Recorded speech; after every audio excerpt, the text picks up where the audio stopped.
흔히 금리를 돈의 가격이라고 하잖아요. 돈을 빌리는 비용이면서 동시에 돈을 맡겼을 때 받는 대가니까요. 자, 오늘은 한국은행에서 나온 최신 보고서를 가지고 2025년 11월 우리나라의 돈의 가격이 과연 어떻게 변했는지 그 속을 속속들이 한번 파헤쳐 보겠습니다. 오늘 제가 말씀드리는 모든 내용의 근거는 바로 여기, 한국은행과 통계청의 공식 데이터입니다. 가장 믿을 수 있는 자료를 바탕으로 핵심만 정확하게 짚어드릴게요. 네, 그럼 바로 시작해볼까요? 우선 금리 변화의 큰 그림부터 한번 쫙 훑어보고요. 그 다음에 예금과 대출 금리를 각각 자세히 뜯어볼 겁니다. 그리고 제2금융권의 좀 의외의 움직임도 살펴본 다음에 이 모든 게 우리에게 어떤 의미인지 깔끔하게 정리해드릴게요. 자, 첫 번째 파트 전체 그림입니다. 2025년 11월 시장이 어떻게 흘러갔는지 보여주는 가장 중요한 숫자들부터 바로 확인해 보시죠. 본격적인 분석에 앞서서요, 핵심 개념 하나만 딱 짚고 갈게요. 바로 가중평균 금리라는 건데요. 이게 뭐냐면 단순히 금리들을 더해서 평균을 내는 게 아니라 실제 거래된 돈의 액수까지 반영해서 계산한 훨씬 현실적인 평균 금리라고 보시면 됩니다. 앞으로 보실 모든 데이터는 바로 이 가중평균 금리 기준이라는 점 기억해 주세요. 11월 보고서의 가장 중요한 핵심, 딱 하나만 꼽으려면 바로 이겁니다.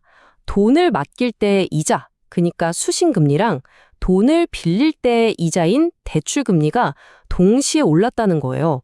한마디로 시장에서 돈의 가치가 전반적으로 더 비싸졌다는 뜻이죠. 자, 근데 바로 이 지점이 아주 흥미롭습니다. 둘 다 오르긴 올랐는데 그 속도가 달랐거든요. 여기 그래프를 보시면 저축성 수신금리는 무려 0.24%포인트가 콩충 뛴 반면에 대출금리는 0.13%포인트 오르는데 그쳤습니다. 다시 말해서 예금 이자가 대출 이자보다 거의 2배나 더 가파르게 올랐다는 거죠. 바로 이 현상 때문에 이번 보고서에 아주 중요한 관전 포인트가 생깁니다. 은행이 대출로 버는 이자와 예금 고객에게 주는 이자의 차이, 우리가 흔히 예대금리 차라고 부르는 게 줄어들었다는 겁니다. 구체적인 숫자로 보면 1.34%포인트, 이게 바로 새로 집계된 예대금리 차입니다. 한 달 전과 비교하면 0.11%포인트나 좁혀진 건데요. 은행 입장에서는 새로 취급하는 예금이랑 대출에서 남길 수 있는 이익, 즉 마진이 그만큼 줄었다는 신호로 볼 수 있겠죠. 그럼 이제 우리 통장에 있는 돈 이야기로 한번 넘어가 볼까요? 과연 예금 금리는 얼마나 올랐을지, 내 돈의 가치가 어떻게 변했는지 직접 확인해 보겠습니다.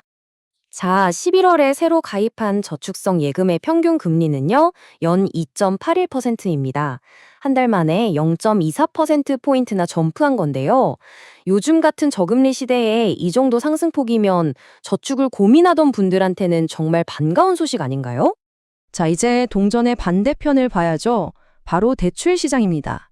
금리가 오르면서 기업과 가계, 과연 어느 쪽의 이자 부담이 더 커졌을지 데이터를 통해서 한번 비교해 보겠습니다.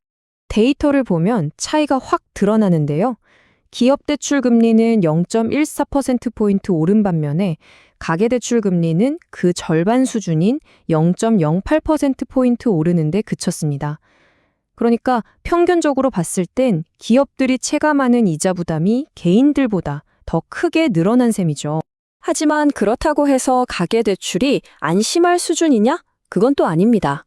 세부적으로 들여다보면요. 특히 신규 주택담보대출 금리가 4.17%로 무려 0.19%포인트나 급등했습니다. 전체 가계대출 평균 상승률의 2배가 넘는 아주 가파른 오름세라고 할 수 있습니다. 지금까지는 우리가 흔히 아는 시중은행, 즉 제1금융권 이야기였고요. 그렇다면 상호저축은행이나 신협 같은 제2금융권의 상황은 어땠을까요? 한번 들여다보겠습니다.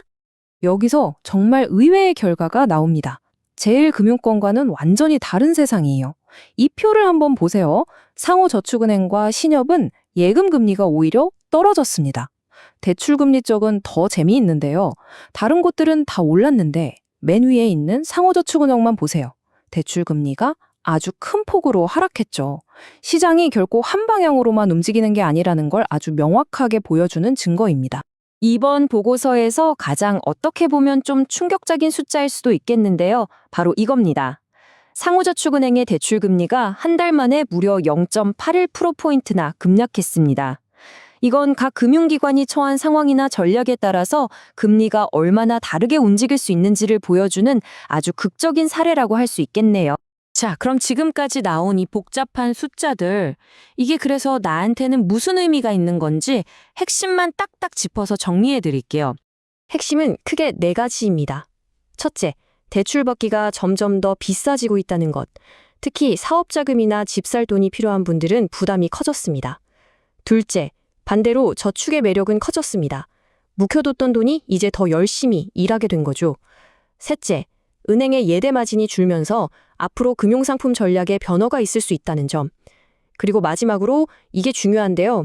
모든 은행의 금리가 똑같이 움직이는 게 아니니까 이제 발품을 파는 게 그 어느 때보다 중요해졌다는 겁니다. 대출은 더 비싸지고 저축은 더 유리해진 지금. 자, 이런 상황 속에서 여러분은 다가올 2026년을 위해 어떤 금융 전략을 세우고 계신가요? 오늘 저의 분석이 여러분의 계획에 작은 힌트가 되었으면 좋겠습니다.